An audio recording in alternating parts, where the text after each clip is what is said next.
let's get to the reason we're all here tonight, to hear from Christina, her advice on OKRs, how to turn bad OKRs into good OKRs. She's a lecturer at Stanford. She's worked at a lot of companies that you've heard of, obviously, LinkedIn, Zynga, MySpace, Yahoo. She's a founder of Boxes and Arrows that many of you may be familiar with. She writes great posts at eleganthack.com. She's a true writer. Look at all the books that she's written here. I mean, she's written all these books. Radical Focus has a second edition. And there's a Twitter handle right there, Sue Wodtke. So I'm really excited to hear her advice. I'm sure you are too, about OKRs. So with that, Christina, take it away, please. Oh, absolutely. Thank you, Dan, for that very wonderful introduction. Okay, folks, hi. Can't believe I'm talking about OKRs again, but it is clearly a thing that we need to work on because some people are doing some crazy stuff, honestly. So I've been spoiled, I have to admit, in my career because I've worked at some great companies, you know, and I look back on it, and after I've been consulting on and off, like summer breaks, whenever I have a little time, and I realized that not every company is Yahoo or LinkedIn. And I will say that when I talk to my students, I remember one said, seems like you worked for a lot of companies that used to be cool. And I was like, oh, okay, you got me now. So there's a lot of knowledge out there, right? And there's so much stuff. Like, think about how many books there are of Lean, you know, none like Dan's book, of course, but, you know, fine other books. And yet we're not really getting smarter at the pace you would expect, considering how many books are out there. And it's kind of a mystery, like, why are some companies so much more successful than others? And I will say, why are some companies get this amazing effect from OKRs and others don't, right? I mean, everybody's heard the Google story. That was the sexy story that John Doerr and others say is, you know, it was OKRs that allowed them to figure out how to become successful, because when you manage engineers, you're of course herding cats, as they say. But instead of herding cats, if you go ahead and open a tin of cat food, you know, like you do with your OKRs, like a vision, engineers love something that's incredibly hard and ambitious and it's going to change the world. So, you know, it worked for them. So why isn't it working for us? It's so frustrating, you know. People are like, something's wrong. I'm doing it all the right way. Well, are you doing it all the right way? So we're going to go through some of the nonsense that gets in the way, or if I can, this is a grown-up podcast, isn't it, Dan? Otherwise, I'm going to have to edit some slides. Okay, excellent. So there's some software bullshit out there. I can't believe how much software is out there, considering that some of it came out at the very beginning of OKRs being socialized. So people were making software for it before it even was completely fully formed. And so this is a point I try to make clear to my clients and my students, is that software is really a point of view frozen in code. So whatever this company thinks about OKRs, whatever process worked for them, they're going to put it in the code, right? And there it may change a little bit, but it's not going to change extremely, a big bunch. And if you can get people to customize it for you, you know, good for you. But most of these companies want to find a one size fits all, and they want to like cut off your toes like Cinderella's stepmother so that it will fit in the shoe that they're selling you. And this is really a dangerous thing, especially when you're first trying to use OKRs. So I'm a real big fan of a Malcolm Gladwell story in the New Yorker. So he was looking at ketchup and mustard. And it turns out that in America anyway, almost everybody likes the same taste of ketchup. Like, people won't eat it if it's like a little sweeter or spicy, or, you know, most people in general. Of course, you guys are all the wonderful exception. But ketchup, there tends to be one ketchup to rule them all, if you don't mind the Lord of the Rings reference. But mustard's a totally different thing. Like, there's hundreds of versions, and people all like their own favorite version, right? They might like spicy or whole grain or Dijon or whatnot. And when I read this, I thought, wow, that's a lot to talk about, you know, because when you think of software, it's the same thing, right? You know, search is search is search is search.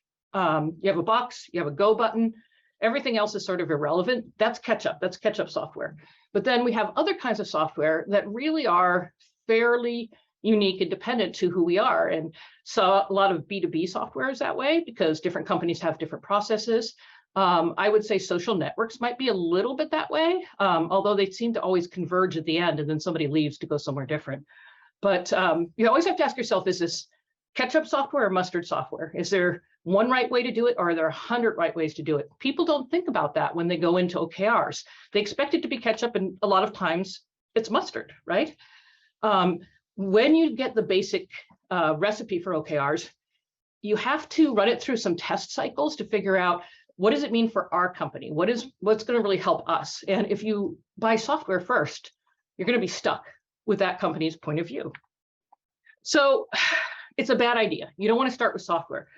I will also say that, New Year's Day, you've made a resolution, you're super excited, you're going to exercise more. And what do? You get a gym membership, or you buy a Peloton or something, but you haven't spent the time to think about, if I want to exercise more, what kind of exercise would I like to do? What's kind of exercise that makes me happy to do so I can actually lose weight?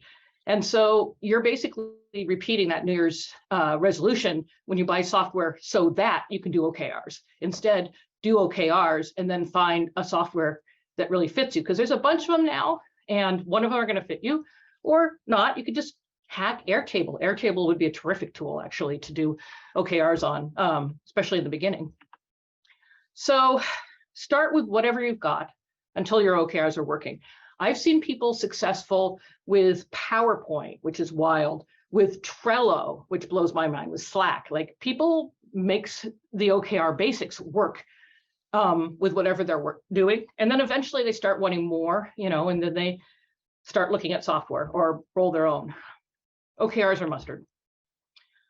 So this one's harder because I don't want to be like a total jerk about consultants, but there's some bad consultant behavior out there. And let me tell you, my biggest goal in life is to stop consulting. And I did a bunch of it, and then I realized I kind of dislike the teaching thing.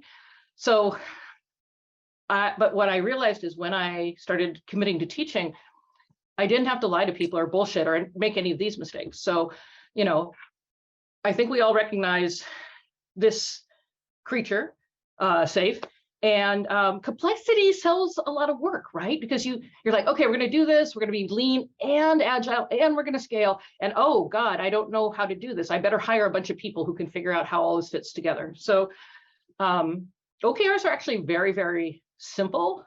And that means that if you want to teach OKRs, you have to kind of blow it up a little bit so it's hard enough so people need your help. Not pointing fingers, though. And of course, this is the big one, I think, is the fear of giving offense. So over and over, I see people going, oh, I'd like to do OKRs, but, can we have 10 OKRs? Is that okay? Oh, some of these OKRs are 6 months long, so let's just do them, twice a year. Or, these people are trying to sell you something, and you see it's wrong, but you're afraid to say, this is not okay. This is not going to work out well, because you don't want your cash cow to leave. And this is a real struggle. And I have to admit, I think we're all a little conflict averse. And so even saying, no, you can't do it, even if there's nothing on the line, it's really hard to say, nope, that's not going to end well. I'm very happy that I did talk to somebody who wanted to hire me. And I said, well, I have a lot of opinions and I don't fluff people. And the head of HR said, no, I don't think you're the consultant for us. Our CEO has a lot of strong opinions. That's a bad sign. If you can't argue or point out your point of view, then how are we going to make real progress? And this is the one that drives me the most insane, the blind leading the blind. So OKRs, I feel like they appeared everywhere. I mean, not for me, but suddenly Twitter was about it, and the conference we're talking about, and software. Like, I feel like it went from slow to hockey stick, which I guess is what everybody wants. However, suddenly all these consultants were selling OKRs, and some of them have no idea what makes an OKR work. They've never practiced it. They may have implemented it, but who knows what they implemented. I know from listening in and back channels that some people just take the balanced scorecard and like slap OKRs on top of it. And I can't even picture how that would work.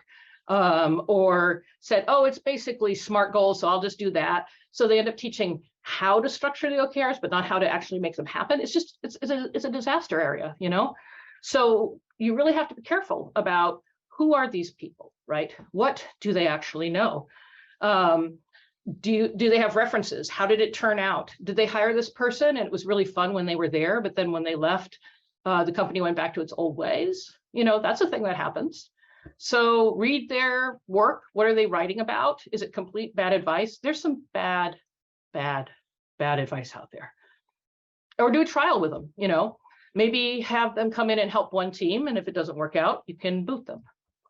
But I think, again, just like with the software, if you just dive into the big thing, you're going to end up with bad results. Okay, now this is going to be the bottomless category, basically, because there's a lot of problems with companies and honestly with the people who are in them sometimes as well.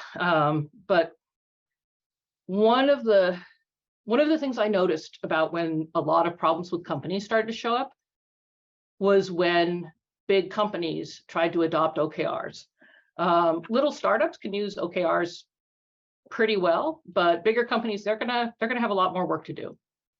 So since you brought up Marty Cagan, Marty was kind enough to write the foreword to both my editions of Radical Focus, bless his heart. And I remember seeing him say this, it's like, wait, you're not recommending OKRs anymore? I'm like, oh, okay.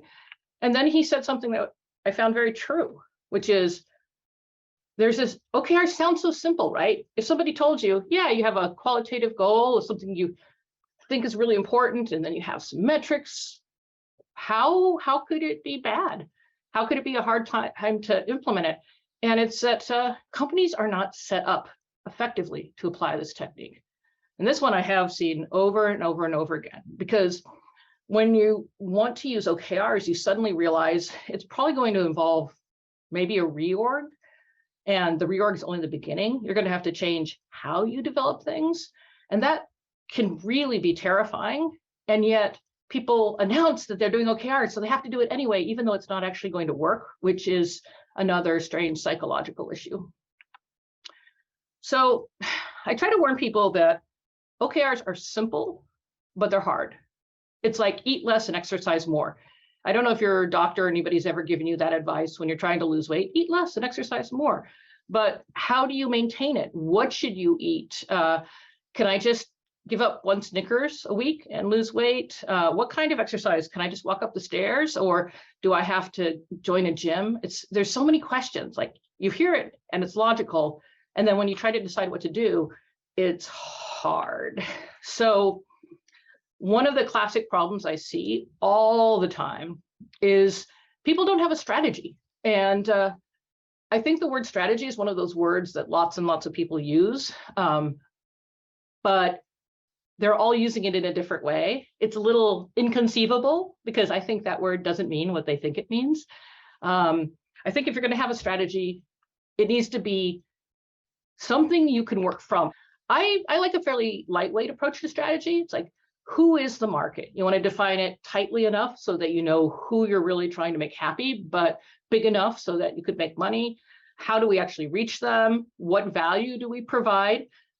These are questions that I've worked with companies that haven't asked at all. How do we realize that value? This is a really important question. One of my students who's also an entrepreneur, shocker, Stanford, came up to me and they said, I've always heard that, just build and get a lot of customers, and then you can figure out the business model later. You can make money later. And I'm like, if you try to get a lot of customers and wait till later to figure out how to make money, you've backwards into advertising, right? Instead, you really have to ask yourself, what is that value and how do you realize the value at the very beginning, as early as humanly possible? And obviously, if you're in a company, it becomes harder and harder to suggest a different business model, but it can be done. And when do we expand and how? So this is a classic question, which is, okay, we started with a coffee shop in California. Do we want to add more offerings to the coffee shop? Do we want to add a breakfast or a lunch to make more money? Or do we want to actually open a second one somewhere else? The question a small coffee shop asks is actually a lot of times the same question that everybody's asking, like, or do we try to appeal? We have all these high schoolers coming in. Do we try to appeal to the people who like to work in coffee shops? Do we expand our market that way? So strategy is having a lot of answers to these questions. And if you don't have answers to these questions, people will just make up stuff, right? And you can't do OKRs without a strategy, because then you're like, oh, what should we do this month? I don't know, so it's really a struggle. In a lot of ways, OKRs has brought me to think about things like mission and strategy, those big word ideas that we all kind of hand wave at, and realize these are things that are critical to be very specific and get right with. OKRs fit into a large working framework, right? You should have a mission that makes sense. In a lot of ways, the objective of OKRs is exactly like a mission. It's a aspirational goal. It's why is this company even been created? What is it trying to do? And then the strategy, how are we going to realize that purpose? So if your strategy is to make the world's information, accessible and usable, the famous old Google mission statement, then you have to say, okay, so how are we doing it? Okay, we're starting with web search, and we're going to radically improve the algorithm, and then we're going to take those learnings and apply it to other search problems. That's your strategy, right? And hopefully people would write down. So the OKRs are then saying, what part of the strategy are we focused on right now? A lot of people are using OKRs for everything.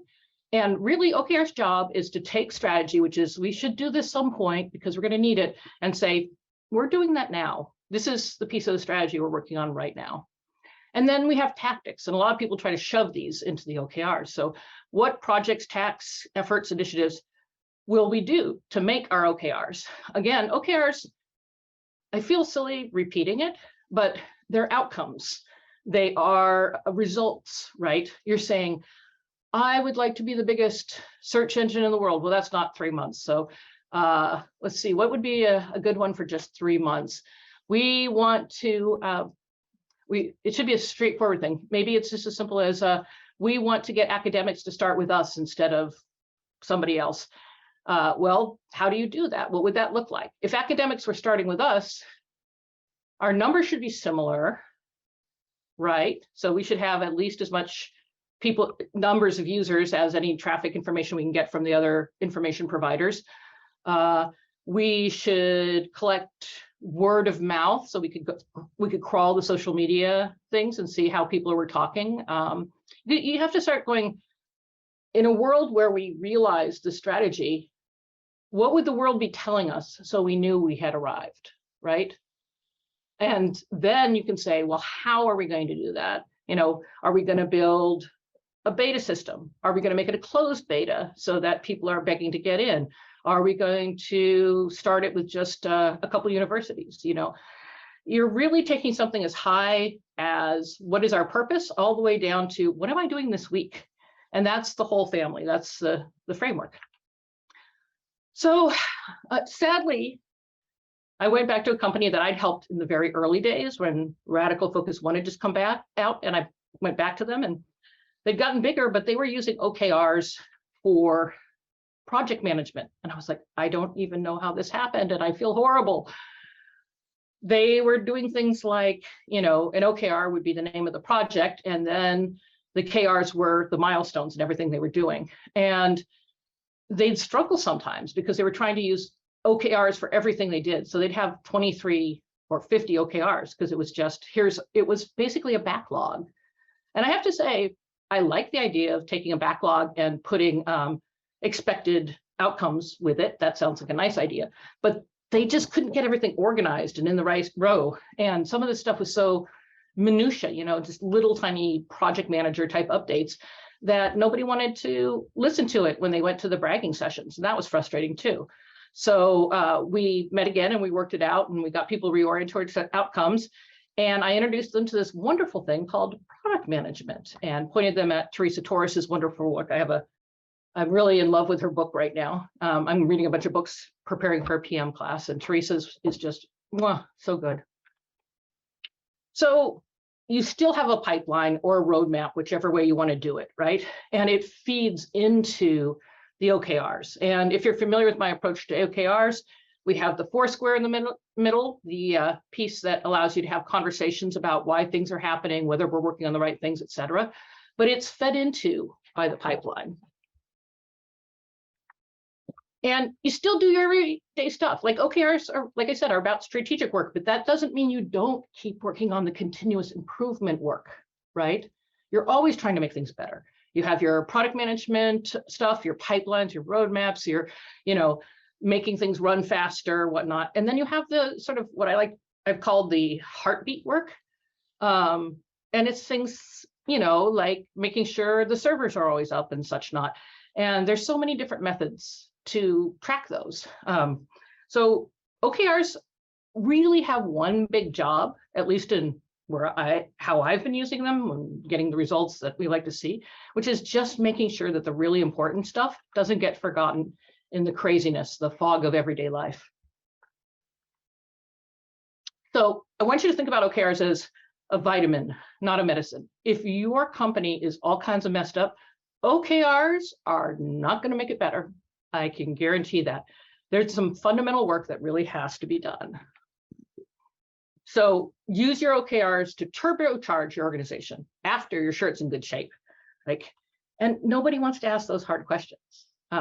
Well, you guys do because you're here talking and listening to Dan. So that means you must be very excited about making things better and willing to put the hard work in. Otherwise, you wouldn't be listening to the wonderful people Dan Olsen brings in. But a lot of people it just becomes too much, right?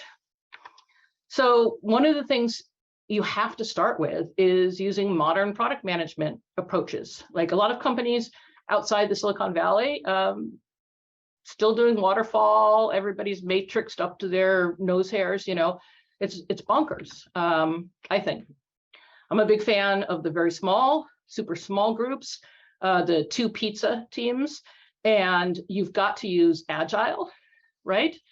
That's kind of step 1. Lean, like the lean startup mindset where you're constantly saying, okay, I think this is right, but what do I not know about it? And what's the smallest thing I could do to test it and get more information? It's so powerful. It reduces so much risk. It reveals opportunities. I mean, Agile was transformative. Lean was transformative. And honestly, before these 2 were out there were a bunch of user-centered designers, HCI nerds, who were saying, hey, maybe we should talk to the people we're making software for, So there's a user-centeredness there. And I think if you put these 3 things together, you've got a real revolution on how products are made, from focus groups and waterfall to continuous improvement and constant continuous discovery as well. So when you have nimble teams, they're going to have a lot of qualities that you're not going to see in some companies. I'm referring to Teresa Torres's product manager, design lead, tech lead, the trio. They're companies where nobody cares about design. They're like, oh, we'll just get somebody to come and make it pretty. Or they don't really care about engineering. Yeah, when we're all done, we'll ship it out to this team in the Ukraine and we'll get it built fast. Or they don't care about product management. And product manager's major job is to really understand what the business is. And they're like, we don't need a product manager. The designer and the engineer can figure it out. But there's something about this trio that embodies the, actually, I realized the Agile, the UX, and the Lean approach. The person who thinks about the business, the person who thinks about building, the person who thinks about really creating an entire experience for the user, as opposed to making a horrible experience look pretty, which seems to be very popular right now. They're also autonomous. They're empowered. If you're not empowering your teams to make their own decisions about how to reach a goal, if you're micromanaging them, if you're telling them you need to build this, then don't do OKRs. It's pointless. You might as well just give them a couple notes on a Post-it note and say, go build this. It should be multidisciplinary, as I pointed out. It should be diverse. I think this is something we're all struggling with. And I don't think diverse is a moral requirement. Diversity allows you to get closer to your customers. If you have people with different backgrounds, with different insights, with different experiences, then you're going to have a bigger final audience, right? Because you're not going to mess up. You're going to have some insights, hopefully. One of the things I've discovered from working with companies all over America and all over the world is that some people haven't gotten down metrics thinking. I feel like I just gave somebody a best-selling book title because metrics thinking is a real thing. You have to get used to measuring. So first you really have to instrument your site, right? So a lot of sites haven't even put in the ability to find the numbers that are really meaningful. They only get like revenue at the end. Most people can find their revenue numbers. It gets a little harder. Do you understand good metrics from bad ones? I'm hoping most of you folks do it, but there are a lot of companies that are still getting sucked into vanity metrics and seduced by views and stuff like that, right? So you have to understand, what are the metrics that really tell you what's going on? What are your leading indicators? What are your lagging indicators?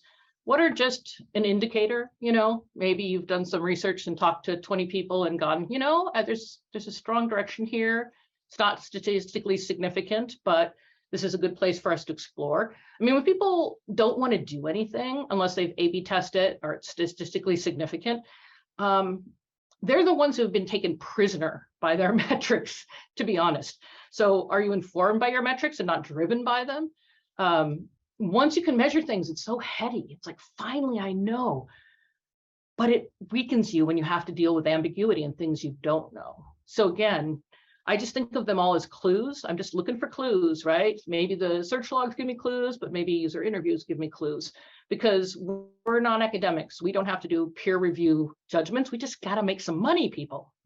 And then, do you have metric history, or are you willing to just guess? A lot of people, when they head into this, they're like, okay, these are the KRs we'd like, but we don't have a baseline. And I'm like, just guess. Put out what your gut does. So that may say facile, but actually there's a ton of research that shows that if you practice prediction, you get really good at it. And a gut feeling is something that can be trained. So in the book, Working Knowledge, they say intuition is compressed experience. So then the question becomes, how do I get experience? How do I get good at understanding how customer numbers are going to go up and down? What does it mean when revenue's dropping, but signups are going up? You know, these are things you have to learn by doing. So you do them. Sometimes you just got to guess. And then if you pay attention to what actually happened, you'll get smarter. So there are definitely companies like this, where people talk a lot and nothing ever happens. Don't know if that sounds like anybody you know. A lot of people get promoted by having the best looking PowerPoint or looking really smart in meetings, you know, and rather than what you actually do. And often that's connected to the topic I just talked about, which is there's no way to measure this stuff. OKRs will make it easier to actually measure it, but you can imagine all these people who've been kind of hiding behind their sexy PowerPoints and their interrupting and looking powerful, you know, they're not going to be wildly in favor of having hard data. The other classic talking rather than doing is people get, you know, the exec team will get together and they're like, okay, we're going to do this OKR thing. We like it. Google uses it, so therefore it's perfect. I don't know. And they're like, okay, we're doing it. But then they don't take the time to say, how? What does it mean to bring OKRs to us? Which group will start? Who's going to be our pilot, right? How do you want to handle stretch goals? Do you want to push people towards moonshot goals? Or do you want to start out gently and build up? How will you celebrate? Will you celebrate? You know, one of the keystones, I think, of getting good OKRs is having that Friday celebration meeting. But a lot of companies don't have the culture of celebration. It's about work, work, work. And when you finish something, the next thing comes down the line. So that's a piece of the puzzle. And then will the exec team start too? And a lot of times I've found that the perfect way to start changing to OKRs is the exec team does it, and one or two teams that is, you know, totally empowered, nimble, they do another one as well. And the reason the exec team does it is because it keeps them close to the understanding of what it's going to take to make OKRs actually happen. That's how you learn it. And to see it on those two levels too, and how are they talking to each other, that seems to work really well too. So of the various ways I've seen it implemented, it always works best if it's that pilot team or pilot team plus execs. So you have to make all these decisions, and there's quite a few of them. I can't list them all in one talk. Okay. This one always makes me sad because I see it all the time.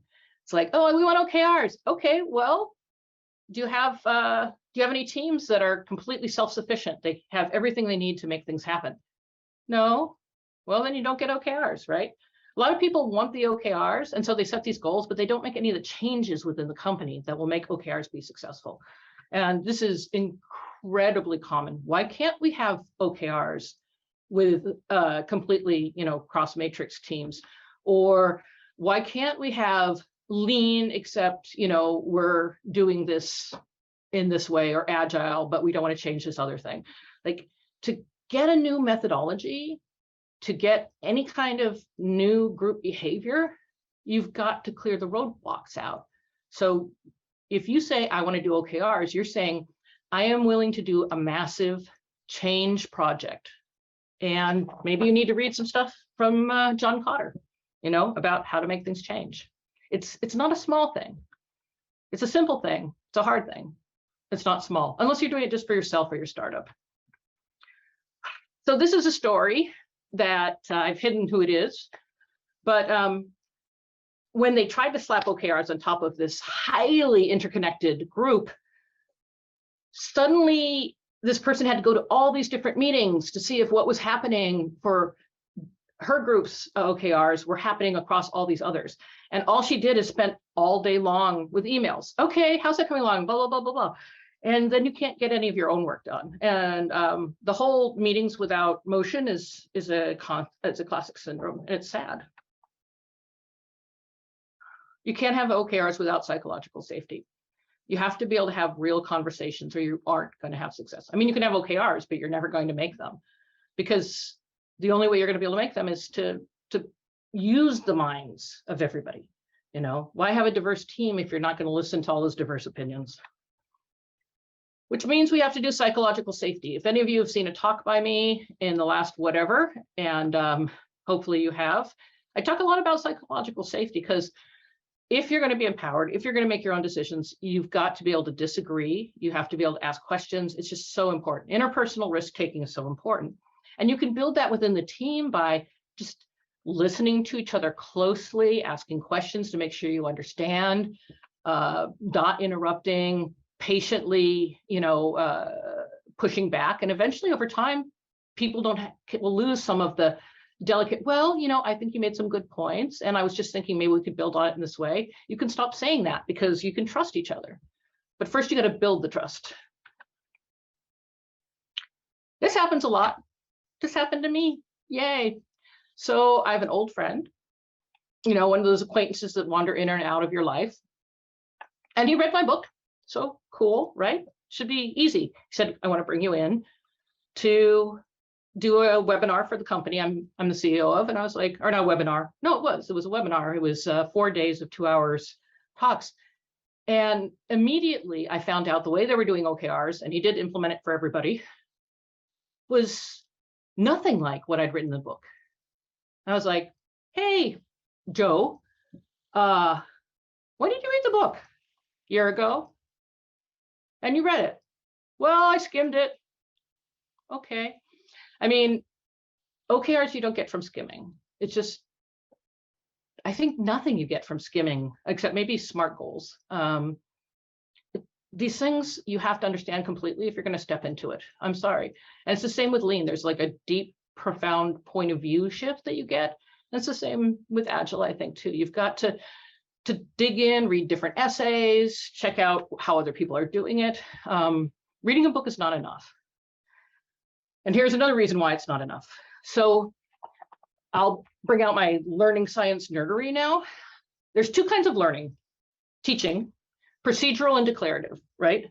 So declarative is I am declaring this information for you. So I'm going to go back to Don Norman's really important idea, which is affordances, right? An affordance says what a given thing is capable of, and then a signifier tells you what it's capable of. So if you think about a door, those of you who are Norman fans, you'd be like, okay, this handle looks like it twists. And the product signifier is the same as the affordance. But in software, there's nothing but a flat screen, right? You're typing on imaginary things when you're typing on your iPhone. So you have to create signifiers that look like a keyboard so people know that typing is possible. Pretty good teaching stuff, right? Hopefully I made that clear. But some of you are still going affordances, signifiers, is Jacques Derrida around the corner? Looking is better. Seeing is a little better, right? So if you don't follow Kim Goodwin, I think you should, because she posts the most hilarious pictures of bad hotel fixtures. I just get a laugh out of it all the time. But starting to see how these are confusing, like what would you do to make this hotter or colder? How would you, and if you see a label, that's always a bad sign. So now we're getting the idea of signifiers being a little more important, okay? But could you actually do it? And a lot of people will think they can do it, especially my students, even though when they actually sit down to draw it, they're terrible at it. So we're like, I got it. Okay, now draw me a button. Draw me a slider. Think about how you could make it clear what could be done. And that's the procedural knowledge. That's doing it and practicing it enough so you actually deeply understand it, right? And these are things that you could write a book about how to make toast, but who knows what would happen. I know a lot of people who like to say, you know, explain to me how to make a peanut butter sandwich and jelly sandwich without using gestures or drawing anything. And it's weirdly hard. So there are things you only really learn by doing it. And the thing is, what's even harder is you have to do it multiple times. You have to work out what doesn't work as well as what does work. With snorkeling, sometimes you have to drink a lot of salt water before you figure out how to get a decent seal, you know, and OKRs, really living them so they actually, you get success means practice. And nobody wants practice. They just want to like magically do it. It's like drawing. When I teach people to draw, and I do teach people to draw, it's like, guess what? You can't sit down on a piano and play Chopin the first time you touch it, and you can't draw something beautiful the first time you try. And the first time you do OKRs, you're going to f up. I don't know how you're going to f up, but I guarantee you are going to f up.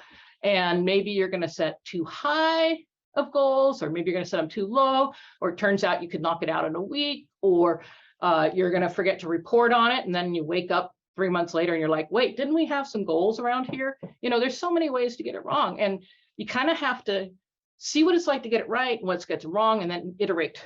Being iterative is so critical. So I like this. What I hear, I forget. What I see, I remember. What I do, I understand.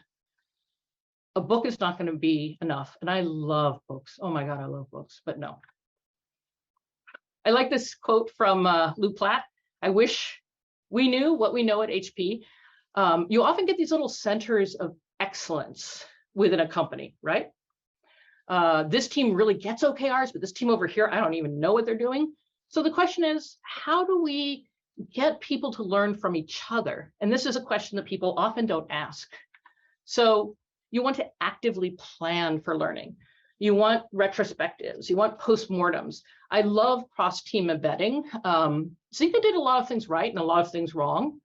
And one of the things they did right was every time a new person was hired, you didn't go to the studio you were hired in. You had to work in a different studio for a month. And that way, when you moved to the studio that actually hired you, you had connections, you had knowledge. It allowed people to learn from each other. The weekly lunch and learns, oh, I love them. So here's the question. How do you make people pay attention to them? Again, another Zynga tip.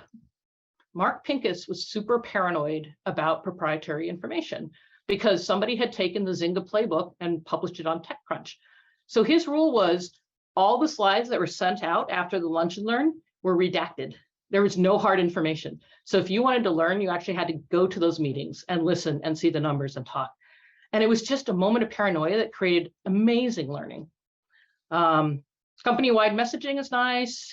Have somebody guest in the hall hands.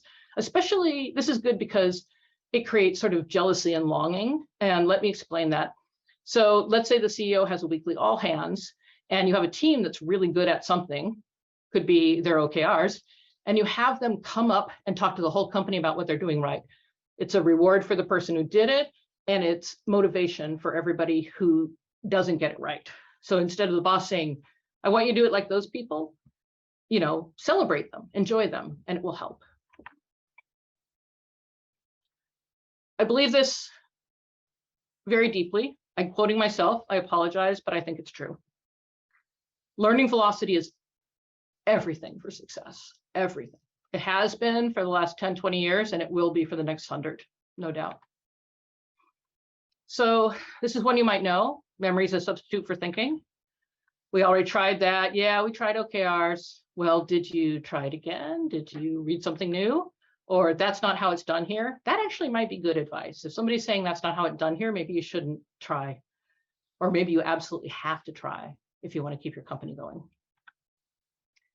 So this one's a little trickier. Like everybody I talk to, well, we're a little special, we're a little unique. We're not like the other companies. When I went to art school, we used to say every one of us is a unique little butterfly. We're all the same, therefore. But I think the core concepts of OKRs are always the same. You aim for outcomes. You check in every week about your confidence. Do you think you're going to make it or not? These are really simple things. You celebrate at the end of the week so that you have a sense of progress. The simple stuff is true for everybody, but then how it's done. Is it done in Trello? Is it like, how do we do our weekly celebrations when we're all remote? You know, question I get asked over and over again.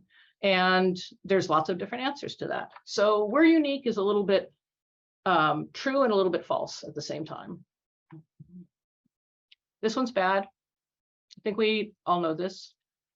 At Yahoo, at one point, they're like, our superpower is we have so many different properties, right?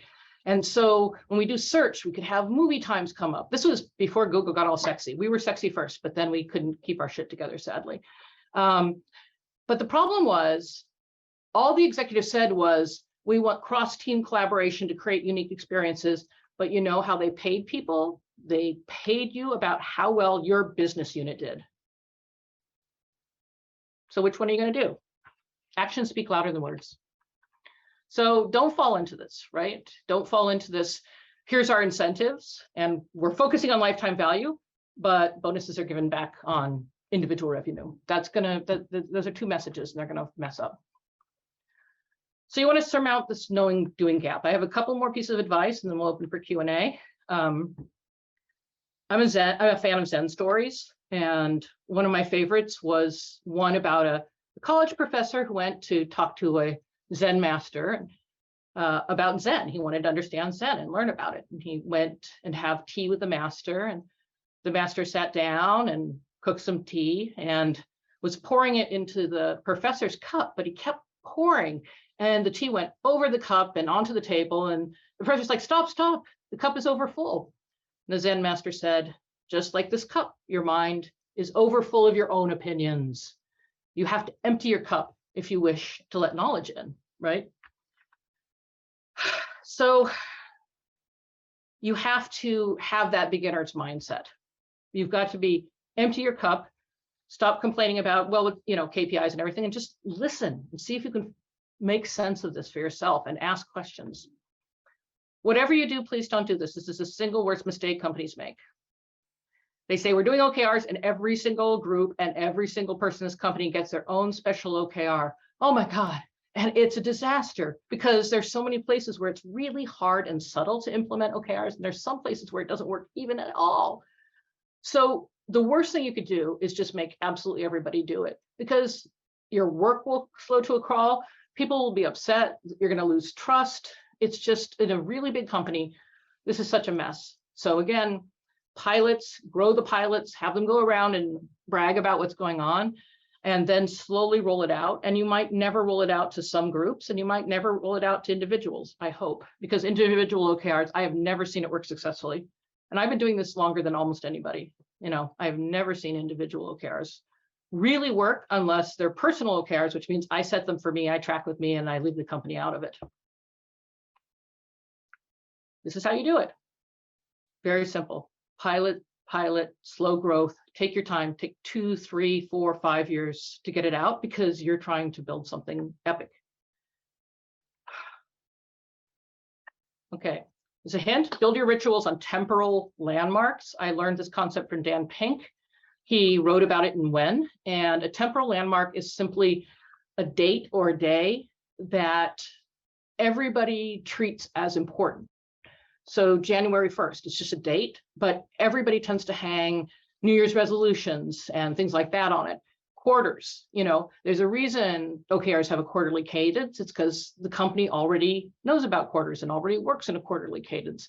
There's a reason you set your goals on Monday and you review them on Friday. These are all pre-existing temporal landmarks to hang things on.